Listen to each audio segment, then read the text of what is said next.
विश्व हिंदू परिषद के हमारे केंद्रीय पदाधिकारी माननीय श्री दिनेश जी, उत्तर प्रदेश सरकार के मंत्रिमंडल के मेरे सहयोगी प्रभारी मंत्री अयोध्या श्री सूर्य प्रताप शाही जी, जल शक्ति मंत्री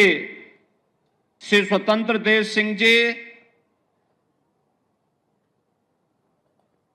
महापौर महंत गिरीशपति त्रिपाठी जी, जिला पंचायत अध्यक्ष श्रीमती रोली सिंह जी, माननीय विधायकगण श्री वेद प्रकाश गुप्ता जी, रामचंद्र यादव जी, अमित सिंह चौहान जी, अभय सिंह जी, उत्तर प्रदेश सरकार के सलाहकार श्री अवनीश अवस्थी जी, श्री राम जन्मभूमि तीर्थ क्षेत्र के सदस्य श्री अनिल मिश्र जी, गोपाल जी, तीर्थ क्षेत्र ट्रस्ट से जुड़े हुए सभी पदाधिकारीगण और भारी संख्या में प्रतिष्ठा द्वादशी के शुभ आयोजन के साक्षी बन रहे देश के कोने कोने से आए हुए सभी पूज्य संतजन, भक्तजन और उपस्थित बहन और भाइयों, मैं सबसे पहले आपको, पूरे प्रदेशवासियों को, पूरे देशवासियों को और हर राम भक्त को प्रतिष्ठा द्वादशी की हृदय से बधाई देता हूं। उन सबके प्रति, आप सबके प्रति अपनी मंगलमय शुभकामनाएं भी व्यक्त करता हूं। हिंदू पंचांग के अनुसार आज ही के दिन ठीक 1 वर्ष पहले देश के यशस्वी प्रधानमंत्री आदरणीय श्री नरेंद्र मोदी जी के कर कमलों से 500 वर्षों का इंतजार समाप्त करते हुए श्री राम जन्मभूमि पर प्रभु श्री राम लला का मूर्ति प्राण प्रतिष्ठा का कार्यक्रम संपन्न हुआ था और इसीलिए 1 वर्ष पूर्ण होने के उपलक्ष्य में हिंदू पंचांग के अनुरूप श्री राम जन्मभूमि तीर्थ क्षेत्र न्यास के द्वारा आज प्रतिष्ठा द्वादशी के रूप में, यानी पौष शुक्ल द्वादशी की इस पावन तिथि को आज प्रतिष्ठा द्वादशी के रूप में आयोजित करते हुए त्रिदिवसीय इस आयोजन का शुभारंभ किया गया है। स्वाभाविक रूप से 500 वर्षों का इतिहास और यह इंतजार, जिनकी दूरदर्शिता से संपन्न होकर के आज इस गौरव की अनुभूति हम सबको, हर राम भक्त को करा रही है, ऐसे देश के यशस्वी प्रधानमंत्री श्री नरेंद्र मोदी जी के प्रति सबसे पहले कृतज्ञता ज्ञापित करते हुए हम सब हृदय से आभार व्यक्त करते हैं।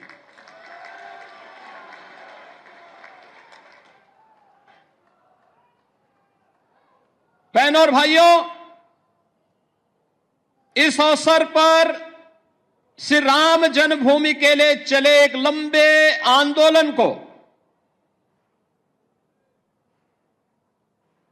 जो संविधान के दायरे में रह करके लोकतांत्रिक तरीके से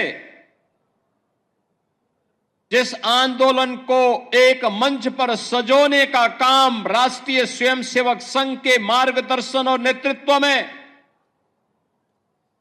सरदेव अशोक सिंघल जी ने आगे बढ़ाने का कार्य किया था, आज उनकी स्मृतियों को भी नमन करते हुए उन्हें मैं विनम्र श्रद्धांजलि अर्पित करता हूं। बहनों और भाइयों, यहां पर जो बात अभी माननीय चंपत जी कह रहे थे, 22 दिसंबर 1949 रामलला का अपनी जन्मभूमि में प्रकटीकरण होना, जो इस पूरी लड़ाई की पृष्ठभूमि को आगे बढ़ाता हुआ आज इन स्थितियों में पहुंचा कि हम 1 वर्ष की प्राण प्रतिष्ठा के कार्यकाल के उपरांत आज यहां पर एकत्र होकर के इस मंगल गान के साथ अभिभूत होकर के गौरव की अनुभूति कर रहे हैं। लेकिन इसके उपरांत भी अनेक ऐसी तिथियां आई जिन्होंने हर भारतवासी के सामने अग्नि परीक्षा के इस दौर से उसे ले जाते हुए न्याय संगत तरीके से मर्यादा के अनुसार धैर्य के अपनी अग्नि परीक्षा देते हुए हर भारतवासी गुजरा। लेकिन ध्येय सबका एक ही था, अयोध्या में श्री राम जन्मभूमि पर प्रभु रामलला का विराजमान हो, हर हाल में विराजमान हो। और इसके लिए इसका शुभारंभ होता है 9 नवंबर 2019 को, जब भारत की न्यायपालिका ने संवैधानिक तरीके से सर्वसम्मत से यह निर्णय सुनाया कि अयोध्या में जहां पर विवादित ढांचा था वह राम जन्मभूमि है और वहां पर एक ट्रस्ट गठित करते हुए प्रभु श्री रामलला के भव्य मंदिर के निर्माण का मार्ग प्रशस्त होना ही चाहिए। बहनों और भाइयों, यह कार्य संपन्न होने के उपरांत 5 अगस्त 2020 को इसी अयोध्या धाम में आकर के देश के यशस्वी प्रधानमंत्री श्री नरेंद्र मोदी जी ने आकर के प्रभु श्री राम लला के भव्य मंदिर के कार्यक्रम का शुभारंभ किया और उसके उपरांत 22 जनवरी 2024 अगर हिंदू पंचांग के अनुसार हम देखें तो पौष शुक्ल द्वादशी के दिन, आज ही के दिन आदरणीय प्रधानमंत्री जी ने देश भर से आए हुए हर तबके के नेतृत्व वर्ग की उपस्थिति में पूज्य संतों के सानिध्य में 500 वर्षों का इंतजार समाप्त करते हुए रामलला को उनकी जन्मभूमि में प्रतिष्ठित कराने का काम किया था। रामलला का प्राण प्रतिष्ठा का एक कार्यक्रम संपन्न होने के उपरांत लाखों की संख्या में श्रद्धालु जन अयोध्या धाम में पधार रहे हैं। एवरेज अयोध्या का प्रतिदिन अयोध्या में 1.5 से 2 लाख श्रद्धालुओं का आगमन अयोध्या धाम में हो रहा है। 1 से 1.5 लाख राम जन्मभूमि में दर्शन कर पाते हैं। बहुत सारे लोग अन्य धामों में दर्शन करते हुए कुछ इंतजार करते हैं, कुछ जाते हैं, फिर अन्य कार्यक्रमों के बाद फिर आयोजन में भागीदार बनते हैं। आज अयोध्या जिस रूप में हम सबके सामने है, आपने देखा होगा, यह अवसर हम सबके लिए किस रूप में आया। किसी ने सोचा था अयोध्या के बारे में? कोई सोचता था 1 वर्ष पहले, 5 वर्ष पहले, 10 वर्ष पहले कोई सोचता था कि हमारा अयोध्या दी इस रूप में इसका अधिकारी है, इसको यह अधिकार प्राप्त होना चाहिए? 2014 के पहले, 2017 के पहले इस अयोध्या में बिजली भी नहीं मिलती थी। 3 से 4 घंटे बामुश्किल बिजली। स्वच्छता की कोई कहीं अता पता नहीं था। राम जी की पेड़ी में वहीं पर सरयू जी का जल सड़ता रहता था। हजारों वर्ष पहले लंका पर विजय प्राप्त करने के उपरांत भगवान श्री राम पुष्पक विमान से अयोध्या धाम पधारे थे और हजारों वर्षों के बाद भी विज्ञान जब इतना प्रगति कर चुका है तब भी अयोध्या में कोई एयरपोर्ट नहीं था जहां पर कोई फ्लाइट लैंड कर सके। लेकिन आज अयोध्या के पास अपना इंटरनेशनल एयरपोर्ट है। अयोध्या की सड़कें त्रेता युग का स्मरण करा रही हैं। 4 लेन 6 लेन की सड़कें, सरयू मैया के घाट पूरे देश को अपनी ओर आकर्षित करते हैं। राम जी की पेड़ी, अब सरयू जी का जल वहीं पे सड़ता नहीं है बल्कि एक ओर से आता है, दूसरी ओर से वापस सरयू मैया में लौट करके श्रद्धालुओं को पुण्य का लाभ प्रदान कर रहा है। आज तो आप कहीं भी जाएंगे अयोध्या में, अयोध्या अयोध्या होने का एहसास कराता है। आज हमारी अयोध्या देश की पहली सोलर सिटी बन चुकी है। पहली सोलर सिटी, सूर्य वंश की राजधानी है, पहली सोलर सिटी अयोध्या बन चुकी है। ये जो बिजली यहां दिखती है ना, जलती है स्ट्रीट लाइट के रूप में घरों में, ये किसी थर्मल पावर स्टेशन से नहीं, किसी हाइड्रो पावर स्टेशन से नहीं, बल्कि सूर्य की रोशनी से जो ऊर्जा पैदा होती है उससे ये बिजली जलती है और उसी बिजली को पूरी अयोध्या उसी का उपयोग करता है। ये नई अयोध्या, नए भारत का नया उत्तर प्रदेश है, तो नए उत्तर प्रदेश की नई अयोध्या अपने तीर्थ होने के गौरव के साथ पूरे देश को अपने साथ जोड़ रही है। लेकिन क्या यह अचानक हो गया? एक दिन में हो गया? नहीं, इसके लिए एक लंबे संघर्ष को आगे बढ़ाना पड़ा था। जो मैंने पहले भी बताया, दर्जनों पीढ़ियां चली गई, एक ही कामना थी और वह थी अयोध्या में हम अपने प्रभु रामलला को विराजमान होता हुआ देख सके। सबकी एक ही तमन्ना थी। अधूरी कामना के साथ पूज्य संतों का, भक्तों का चला जाना, लेकिन संकल्प उनका इतना दृढ़ था कि उस संकल्प को पूरा करने के लिए हम सब सौभाग्यशाली हैं कि इन तिथियों को अपने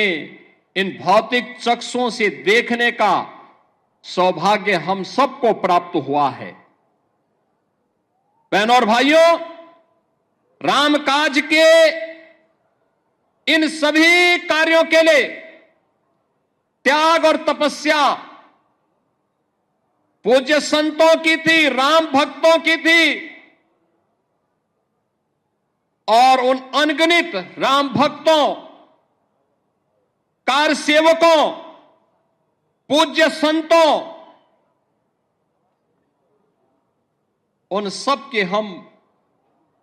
सचमुच ऋणी हैं, जिनके कारण संघर्ष के साथ साथ अग्नि परीक्षा के दौर से गुजरते हुए भी वे अपने मार्ग से कभी विचलित नहीं हुए। और राम जन्मभूमि देश का एक ऐसा आंदोलन है,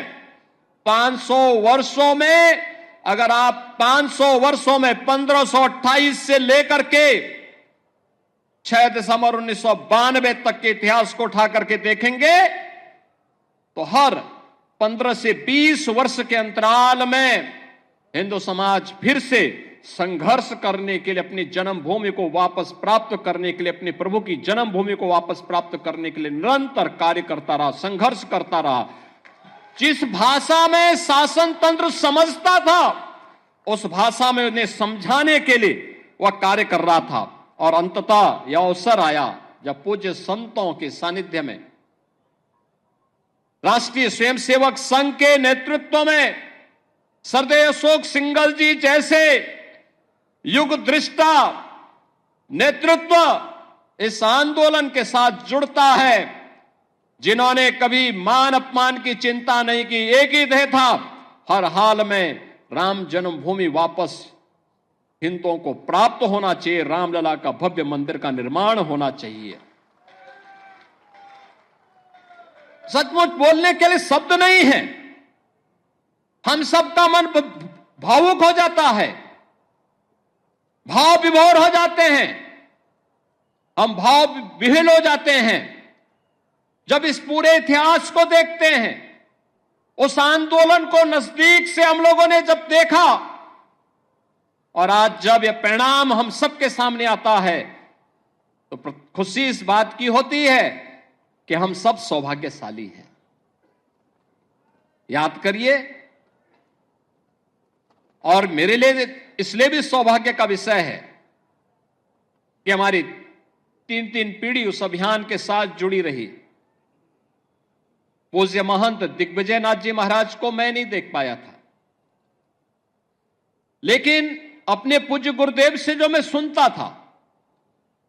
और मुझे याद है जब 2014 में मेरे पूज्य गुरुदेव अपने अंतिम, यानी उनके अंतिम श्वास चल रही थी, संजोग ऐसा था कि सरदेव अशोक सिंघल जी उस समय उनको देखने के लिए हॉस्पिटल में आए और अंतिम बातचीत भी उनकी सरदेव अशोक जी के साथ ही। काफी देर तक वह देख रहे थे, अशोक जी की तरफ देख रहे थे, और अंत में एक ही बात उन्होंने कही। मैं देख रहा था, उस दौरान वो कई दिनों से किसी से बोल नहीं रहे थे। अशोक जी को भी काफी देर तक, लगभग 1 घंटे तक वह देखते रहे, एक टकटकी लगाओ निगाहों से देखते रहे, और अंत में उन्होंने अशोक जी को सामने बुलाया, कहा क्या राम जन्मभूमि का मंदिर बन जाएगा ना? तो अशोक जी ने कहा जरूर बनेगा, आप एक बार थोड़ा स्वस्थ होइए, जरूर बनेगा, जरूर बनेगा। और यही आश्वस्त के बाद कुछ ही दिन के बाद उन्होंने अपनी भौतिक देह का विश्राम कर दिया था। बहनों और भाइयों, बाबा अभिराम दास जी हों, पूज्य परमहंस रामचंद्र दास जी महाराज रहे हों, शंकराचार्य की परंपरा रही हो, रामानंदाचार्य की परंपरा रही हो, रामानुजाचार्यों की परंपरा रही हो, पूज्य संतों की एक अविरल परंपरा रही हो, या फिर राष्ट्रीय स्वयंसेवक संघ से जुड़े हुए यशस्वी नेतृत्व का ये पूरा अनवरत सिलसिला चलता रहा, लगातार चलता रहा। और आज हम सब यहां पर इस बात का एहसास कर रहे हैं कि राम जन्मभूमि के लिए जो ये आंदोलन चला था, आज वो एक सार्थक लक्ष्य की ओर आगे बढ़ते हुए किस रूप में जा रहा। जो भी अयोध्या आता है, कोई भी आता है, दुनिया के अंदर कोई भी आता है, वह व्यक्ति अभिभूत होकर के जाता है। जिसने 5 वर्ष पहले, 10 वर्ष पहले अयोध्या देखी होगी, आज जब अयोध्या आता तो उसको पहचानने में कठिनाई होती, कहता वाह, अयोध्या तो अब त्रेता युग का एहसास करा रही है। और हम कह सकते हैं अभी 1 साल 2 साल और देखें, जब ये पूरा परिसर, राम जन्मभूमि का पूरा परिसर अपने भव्य रूप में आएगा।